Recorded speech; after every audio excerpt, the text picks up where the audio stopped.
और तो और आपको ये पुलाव बनाने के लिए अलहदा से यखनी नहीं निकालनी पड़ेगी। नरम मुलायम गोश्त के चमकीले खिले खिले से चावल खाकर मजा आ जाएगा। बिस्मिल्लाहिर्रहमानिर्रहीम, अस्सलाम वालेकुम। खुश रहें, आबाद रहें, जहां भी रहें हैप्पी रहें और हेल्दी रहें। तो मैं हूँ फाइजा और वेलकम करती हूँ आपको चटपटे पकवान में। बड़ी ईद के हवाले से लाई हूँ आप लोगों के लिए लजीज तरीन बीफ वाइट पुलाव की ऐसी रेसिपी जिसमें आपको शिकायत रहती है ना कि खड़े गरम मसाले मुंह में आते हैं, एक भी मसाला नजर नहीं आएगा मगर जायका आपको पूरा मिलेगा। तो रेसिपी को एंड तक देखें, अच्छी लगे तो लाइक भी कर दें और चटपटे पकवान को सब्सक्राइब भी कर लें। तो चलें फिर जल्दी से ये जायकेदार बीफ वाइट पुलाव बनाना स्टार्ट करते हैं। तो super tasty super yummy Eid special beef white pulao बनाने के लिए सबसे पहले तो मैंने 1 कप घी पतीली में डाल दिया है। आज मैं पुलाव घी में बना रही हूँ, आप चाहें तो ऑयल का भी इस्तेमाल कर सकते हैं। 20 से 25 दाने लें, काली मिर्च साबित के और घी में ऐड कर दें। घबराना नहीं है, ऑयल को सीजन के लिए मैंने सिर्फ काली मिर्च का इस्तेमाल किया है, बाकी के खड़े गरम मसाले बिल्कुल भी नहीं डालूंगी। तो रेसिपी को एंड तक देखें। एक बड़े साइज का प्याज लें, स्लाइस करके शामिल कर दें, मिक्स करेंगे और इसी स्टेज पर मैं इसमें डाल दूंगी अदरक और लहसुन का पेस्ट। तकरीबन मैं 2 टेबलस्पून शामिल करने लगी हूँ। ये इतना आसान सा पुलाव है कि ना ही तो हमने इसमें प्याज को कोई कलर देना है, ना अदरक लहसुन को भूनना है, बस हल्का सा ही कर लें दोनों चीजों को और अब इसमें शामिल कर देंगे बीफ। अच्छा, ये पुलाव मैं बीफ से बना रही हूँ, आप चाहें तो सेम रेसिपी मटन से भी तैयार कर सकते हैं। तो बीफ मेरे पास है तकरीबन 1 किलो के बराबर। मैं बोनलेस बीफ ले रही हूँ, इसमें सिर्फ 1 नली डलवाई है मैंने। आप चाहें तो मिक्स गोश्त का भी इस्तेमाल कर सकते हैं, नो इशू। चलें जी, मिक्स कर लिया है मैंने यहाँ पर बीफ को और अब हमने क्या है भुनाई करनी है, इतनी के बीफ का कलर चेंज हो जाए और बीफ जो पानी छोड़ेगा ना वो ड्राई हो जाए। तो 4 से 5 मिनट लगाकर आप बीफ को अच्छे तरीके से भून लें। जब तक बीफ भुन रहा है हम एक खुशबूदार सा मसाला बनाकर तैयार कर लेते हैं। तो Eid special beef white pulao बनाने के लिए खुशबूदार मसाले में मैं शामिल करने लगी हूँ 6 से 7 अदद लौंग, एक आधा टुकड़ा लिया है मैंने जायफल का। जायफल लें और उसको तोड़ लें और आधा टुकड़ा शामिल कर दें। तकरीबन एक छोटा सा फूल जावित्री का भी इस्तेमाल करूंगी और एक बादियान का फूल भी डालूंगी बड़े साइज का। 2 अदद इसमें बड़ी इलायची डाल रही हूँ, काली इलायची कहा जाता है ना जिसे, बस वो डाल दें। और इसके अलावा छोटी इलायची यानी कि सब्ज इलायची भी डालेंगे 5 अदद।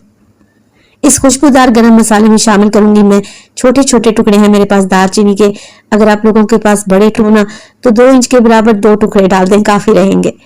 1 टेबल स्पून डालूंगी मैं इसमें सौंफ, तकरीबन 1.5 टेबल स्पून के करीब इसमें शामिल करेंगे साबित धनिया और 1 टेबल स्पून डालूंगी मैं इसमें साबित सफेद जीरा। चलें जी, बस यही मसाले थे जिसे अच्छे तरीके से पीस लें और ये देखें जी खुशबूदार पुलाव के लिए मसाला बनकर तैयार है। आज आप लोगों से 1 किलो बीफ और 1 किलो चावल की परफेक्ट रेसिपी शेयर करूंगी, तो ये मसाला बिल्कुल बराबर रहेगा। हाफ टेबल स्पून मैंने इसमें चिकन पाउडर ऐड कर दिया है, आप चाहें तो चाइनीज सॉल्ट का भी इस्तेमाल कर सकते हैं, ये देग वाले डालते हैं इसीलिए मैंने ऐड किया है। तो बस जी कुछ भी नहीं करना, चीजों को मिक्स करें और एक साइड पर रख दें। चलते हैं बीफ की तरफ। तो बीफ भी अच्छे तरीके से भून चुका है, देखें इसका कलर चेंज हो गया ना, बस इतना ही बीफ को हमने भून लेना था। शामिल कर देंगे इसमें पुलाव मसाला जो कि अभी हमने बना कर रखा हुआ था, तो मैं सारा का सारा ही ऐड कर दूंगी। इसके अलावा 1 कप दही का इस्तेमाल करेंगे, अच्छे तरीके से दही को फेंटें और बीफ में शामिल कर दें। अच्छा, इस पुलाव में हम टमाटर का इस्तेमाल नहीं करेंगे।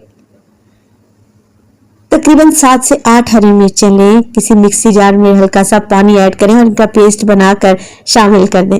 तकरीबन 1 टेबल स्पून के करीब मैं इसमें नमक भी डालूंगी जो कि एकदम परफेक्ट रहेगा।